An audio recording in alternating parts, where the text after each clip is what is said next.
akan memaparkan pasca panen buah nipah sebagai bentuk diversifikasi pangan lokal. Nipah merupakan tanaman dari ekosistem mangrove yang belum banyak dimanfaatkan secara maksimal. Padahal buahnya ini mengandung serat, gula, mineral yang tinggi serta berpotensi untuk diolah menjadi berbagai produk yang bernilai ekonomi. Pasca panen pertama yang akan kami bahas yaitu selai buah nipah. Selainya ini dibuat dari buah nipah yang memiliki tingkat kematangan yang sedang. Daging buahnya pertama-tama dihancurkan dengan air, kemudian dimasak dengan gula dan asam sitrat sampai mengental. Penelitian menunjukkan bahwa rasio 60% buah nipah dan 40% gula menghasilkan selai dengan rasa dan tekstur terbaik. Hal ini menunjukkan bahwa nipah sangat berpotensi dikembangkan sebagai bahan pangan olahan. Nah, olahan selanjutnya yaitu tepung buah nipah, di mana tepung ini dihasilkan dari buah nipah tua yang teksturnya lebih keras dan kadar airnya rendah. Nah, daging buah nipah ini dikeringkan terlebih dahulu dengan cara dijemur atau di oven, kemudian digiling hingga menjadi tepung halus. Untuk kandungan gizinya, tepung nipah ini sangat baik tinggi serat hingga 24%, tinggi zat besi, rendah lemak, dan juga cocok untuk makanan diet. Tepung nipah ini biasanya dijadikan substitusi tepung terigu, terutama dalam pembuatan roti atau kue. Dari 1 hektar lahan nipah sendiri bisa dihasilkan sekitar 3 ton tepung, namun masih sedikit masyarakat yang memanfaatkannya secara optimal. Fase panen berikutnya itu fruit leather dan permen jelly. Fruit leather dibuat dari buah nipah muda yang dihaluskan, dicampur dengan gula asam sitrat, lalu dikeringkan hingga membentuk lembaran manisan kenyal. Agar menarik, kalian bisa menambahkan sedikit kulit buah naga sebagai pewarna alami. Nah, kombinasi 65% buah nipah dan 35% kulit buah naga menghasilkan warna menarik dan rasa manis sedikit asam yang disukai oleh panelis. Nah, kemudian untuk permen jelly sendiri dibuat dari buah nipah dengan kematangan yang sedang, kemudian dihaluskan, dicampur dengan air, gula, dan bahan pembentuk gel. Teksturnya kenyal, aromanya khas, dan sangat cocok sebagai produk oleh-oleh dari daerah pesisir mangrove. Kalian tahu nggak sih kalau nipah itu juga bisa dikembangkan untuk pembuatan sugar dough. Apa sih sugar dough itu? Jadi itu adalah adonan manis yang digunakan sebagai bahan dasar pembuatan tart atau kue pie.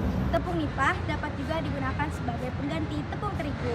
Dengan mengkombinasikan 75% tepung nipah dan 25% tepung terigu, itu akan menghasilkan adonan yang bertekstur renyah dan banyak disukai oleh masyarakat. Warna adonan yang dihasilkannya memang lebih gelap karena tepung nipah ini sendiri berwarna coklat. Tetapi di samping warna yang lebih gelap itu, dia mengandung serat yang tinggi dan aman dikonsumsi oleh masyarakat. Saya akan membahas salah satu produk pasca panen yang populer dan digemari banyak orang, yaitu buah nipah dari dodol. Dodol ini dibuat dari buah nipah dengan kematangan sedang yang diblender bersama santan, kemudian dimasak bersama gula merah, gula putih, dan tepung ketan. Proses pemasakannya cukup lama, yaitu sekitar 2,5 jam untuk mendapatkan tekstur yang kenyal dan lembut.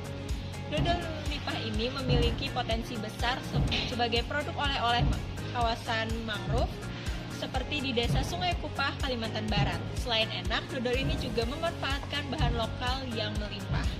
Untuk kesimpulan dari materi ini, yaitu buah nipah pasca panen bisa diolah menjadi berbagai produk seperti selai, tepung, permen, jelly, fruit leather, sugar dough, hingga dodol. Semuanya bernilai ekonomi tinggi dan mendapatkan kesejahteraan masyarakat dari pesisir. Diperlukan dukungan dari pemerintah, peneliti, dan pelaku UMKM agar agroindustri nipah bisa berkembang. Dengan begitu, kita bisa mewujudkan ketahanan pangan berbasis potensi lokal. Oke, selanjutnya kita akan bahas tentang pohon aren, yang mana pohon aren juga memiliki potensi untuk dikembangkan di pasca panennya. Dan pohon aren juga memiliki nilai ekonomi yang sangat tinggi. Pohon aren merupakan salah satu jenis palem yang ada di Indonesia. Pohon aren menghasilkan cairan yang disebut dengan nira, dan nira sendiri merupakan bahan utama dari pembuatan gula aren. Selanjutnya, gula aren juga memiliki potensi yang sangat besar untuk dikembangkan di Indonesia. Selain itu, kualitas nira juga dipengaruhi dengan beberapa faktor. Di antaranya adalah cara penyadapan, kemudian waktu, dan yang terakhir yang tak kalah penting adalah faktor lingkungan. Yang mana faktor lingkungan ini meliputi dari cuaca dan juga kesuburan tanah. Sehingga pengolahan nira perlu dilakukan dengan benar untuk menjadi gula aren yang berkualitas. Untuk itu, mari kita dengar penjelasan dari teman-teman saya berikut ini. Nah, Untuk proses penyadapan sendiri dilakukan selama 2 kali sehari, yaitu pada pagi hari dan juga pada sore hari. Hasil penyadapan yang dilakukan pada pagi hari cenderung lebih banyak dibandingkan dengan penyadapan yang dilakukan pada sore hari karena suhu yang lebih rendah dan juga waktu yang lebih lama.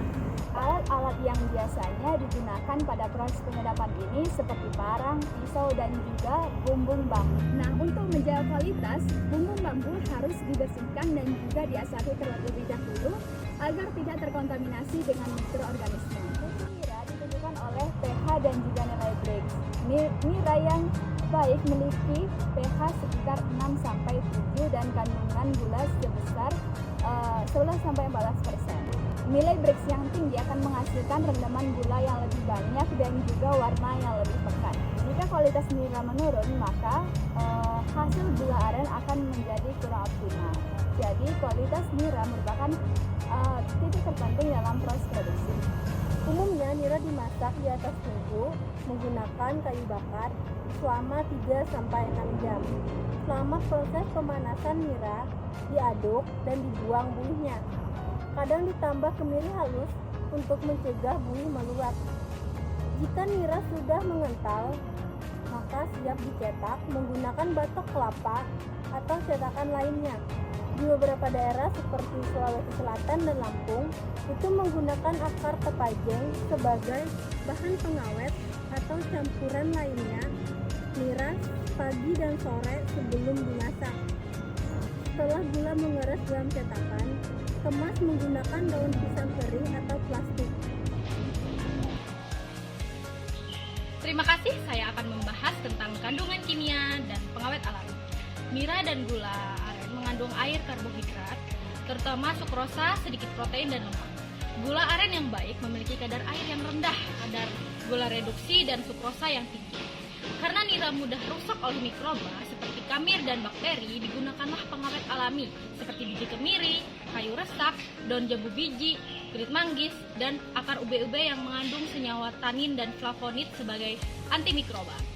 Sebagai kesimpulan, proses pembuatan gula aren cetak sangat bergantung pada kualitas nira dan penggunaan pengawet alami yang tepat.